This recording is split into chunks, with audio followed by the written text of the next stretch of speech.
Hello, today's lesson is linear function equations, part 2. So let's look at the warm-up to get started. So it says, which of the following does not represent a function? So these are graphs. We're going to do the vertical line test.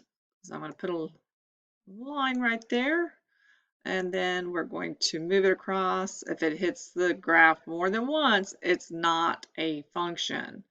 So that actually is our answer because it says does not. So you can check the others. Does only hits one time, once all the way across, and once. So it is A.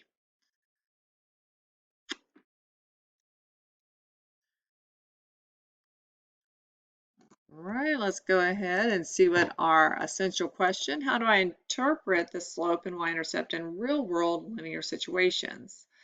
Today I am writing and interpreting an equation to model linear relationships so that I can interpret slope and y-intercept from a real-world situation. I'll know I'll got it if I can analyze the data to interpret the slope and y-intercept. All right, so let's go on a road trip. We need to plan our trip and figure out how long it will take us to get to our destination. First, let's look at our graph here. This is the number of hours we'll be traveling, the miles traveled. All right, so is it proportional? Well, yes, it is, because it goes right through that origin. And that's how we know, because it goes through the origin. That's really bright on that screen. All right, so what is the unit rate? All right, I'm going to have to zoom in on that because that was a little difficult for me to see. So this is where the hours is 1 hour, it's 60 miles. So that's our unit rate. Unit rate, remember, means per one. So it's 60. And what does that actually mean? All right, so if it's 1 hour and 60 miles, that means we are traveling 60 miles in 1 hour. So, or 60 miles per hour. So that's what that represents. All right. So now let's see if we can write the equation. Now, if it goes through the origin and it's proportional, hopefully you remember that it shouldn't have any plus or minus here. So this is it right here. Remember with proportional, it's just the kx, the rate of change, or that's the slope, goes from 0 to 60 over 1. So the answer is D for this one. You made that one too easy. All right, now we've done a road trip. It's time for some yoga because we've been on the road for such a long time. So the gym charges a membership fee and then has an additional fee for each yoga class. Is it proportional? Okay, so the key here is it charges a membership fee and it has an additional fee for each charge or each yoga class. So for each yoga class, it's going to be whatever amount times the number of yoga classes, but this fee is a one-time fee, so that's going to be in the form of y equals mx plus b. Okay, where x would be the number of yoga classes, and then M is going to be how much they charge for each yoga class. This is that membership fee. Okay, so what is the rate of change? Now, since it's not proportional, we can't just do, these divided by each other. We have to find that rate of change. So you can actually, I think it's easier just to grab like these two. Remember, it's any 2 points. So what is the difference between 75 and 120? You can put into your calculator. 120 minus 75, it is 45.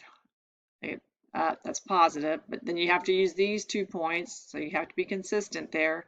To get from 8 to 20, that's up 12. So then what is 45 over 12? Simplified. Now, it is money, you can use your calculator. So we would do 45 divided by 12.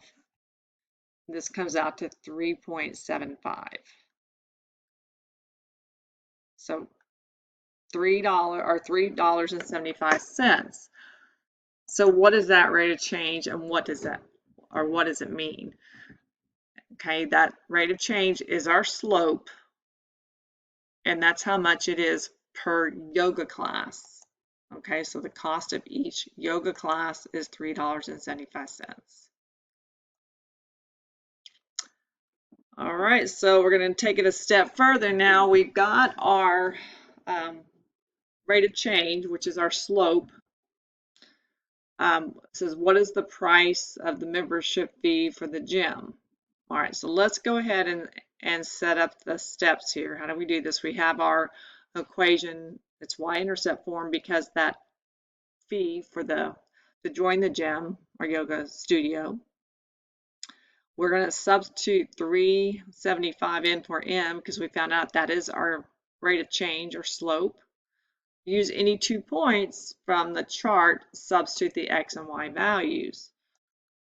All right, so if we do, it doesn't matter which ones. I think I'm going to use this one, so I don't have to deal with decimals. Well, actually, we already have decimals with 375. All right, so my y is 75 and x is 8.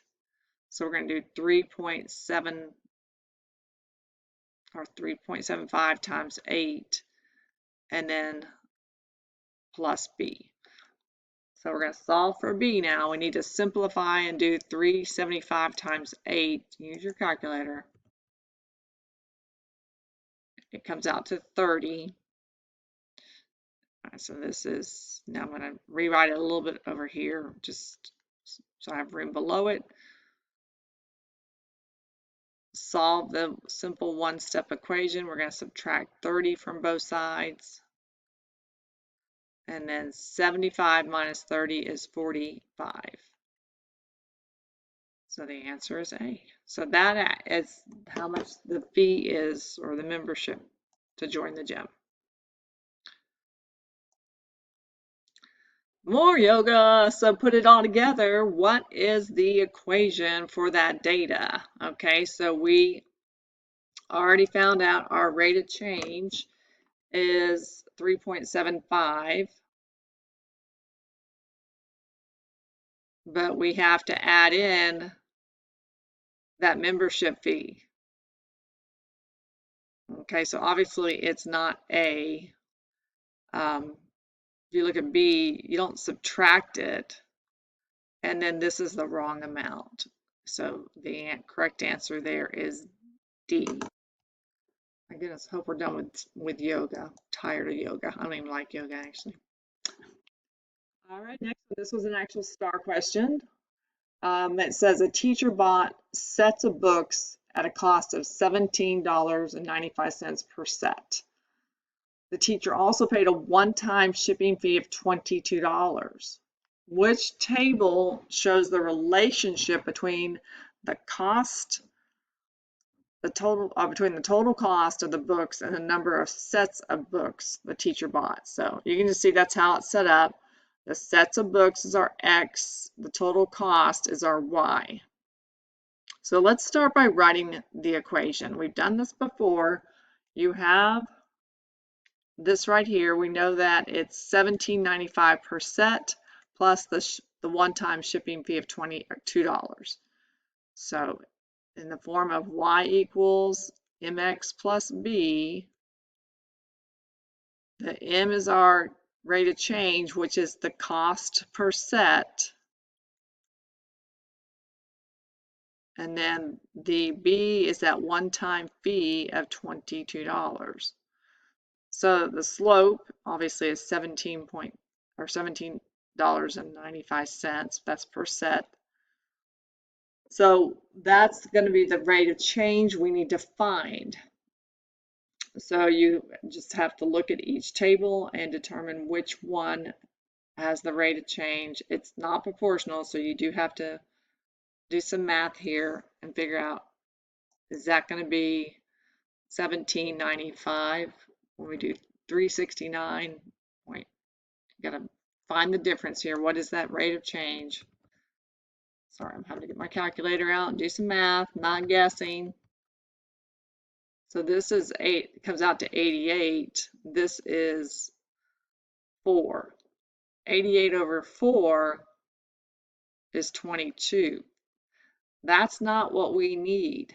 Okay, that's just the one-time fee. So they're trying to trick us there. Right here, let's see, 834.90.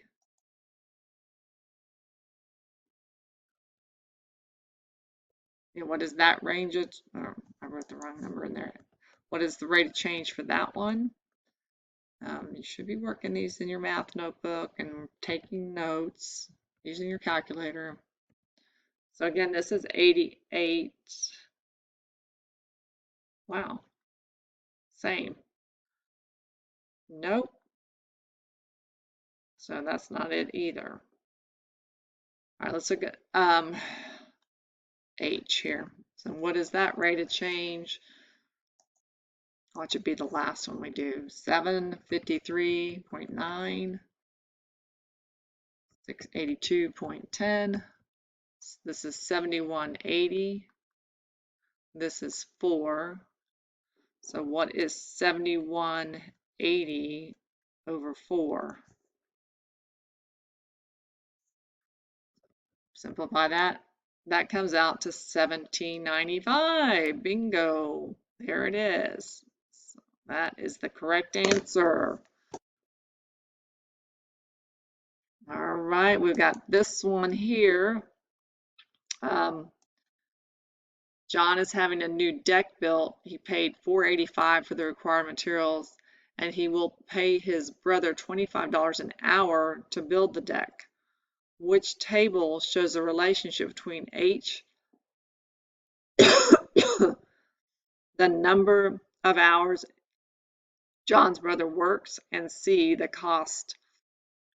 Okay, so we want to look at the equations. What is the equation here? He buys the materials, $4.85. So that's our plus $4.85. He pays his brother $25 an hour. That's the rate. Okay, so these two, I would focus on A and C, because that's not right, because the 485 is where it will cross the y-axis, so that's incorrect. So our rate of change needs to be 25. So this is 25, but this is 3. That does not simplify to 25. This is 75. This is 3. 75 over 3 does simplify to 25. All right, running out of time for the recording. So real quick, this is in Classkick. You can send me a complete this in Classkick. Send me a screenshot to earn Narwhal Bucks.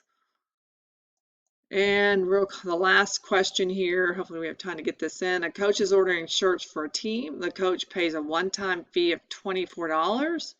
The coach also pays $8 per shirt. Which function can be used to find C, the total amount the coach pays in dollars, and K, shirts ordered? Okay, so this is the one-time fee. He pays $8 a shirt. So it's going to be $8 times the number of shirts plus the one-time fee.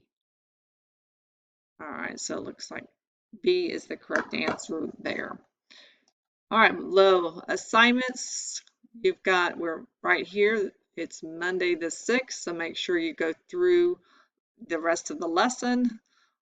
Understand everything before you take this quiz. We're going to review tomorrow. This actually should be 12, and then test on Wednesday. Reach out to me if you have any questions or need help.